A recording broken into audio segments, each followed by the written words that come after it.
In this video, I'm going to teach you how to use the activities feature that's built into SalesPype. Now, an activity could be something like a task or reminder that you schedule for yourself in the system. Now, you'll see right here on our dashboard, we have a category set that's called Today's Activities. And so today is November 19th, 2018.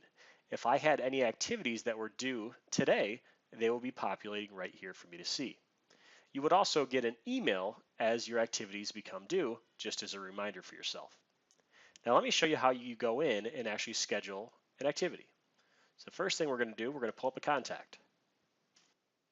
All right, so in this example, we're going to use the contact named Julie Doe. So let me pull her up.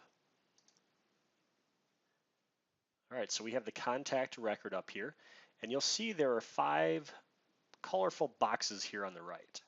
And one of them right here says Add Activity. So let's go ahead and click that. And you'll see that this right here, your little calendar pops up, and you have the ability to schedule a call, a meeting, a task, a deadline, or an email for yourself. Now, a common one that I like to use, I typically use the task feature. And I could say something like, reach out to follow up. And now I can schedule the date for this task. We'll say the 22nd. And I want to follow up at, say 2:15. Should be a quick call, so I'll say 15 minutes duration. And just a little note for myself. So I'll say I sent out a proposal last week, and it's time to follow up. All right, so now at this point, I got my task scheduled. I got the date, the time, the duration, a little note for myself, and now I'm just going to say Save Changes. Perfect. So now as that activity comes due, it's going to pop up on our dashboard, and then we're also going to get an email reminder. Now you'll see on this contact record, there's also a little tab here that says Activity. If I click that, it's going to show me any type of activity that I have scheduled with Julie Doe.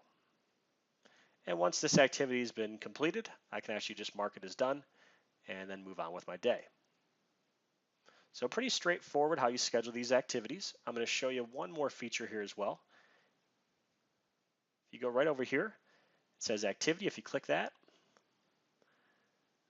you're going to be able to see all of your activities in one spot. So you can base it off planned.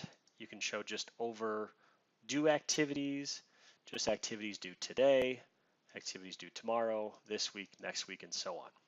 So it's a great way to just kind of keep yourself organized. You come in the beginning of the day and you can kind of see what you have to take care of. So again, this is an overview of how to schedule activities in SalesPype. Hopefully this all makes sense. It should be pretty clear after watching this video, but if you do have any questions, feel free to reach out. Take care.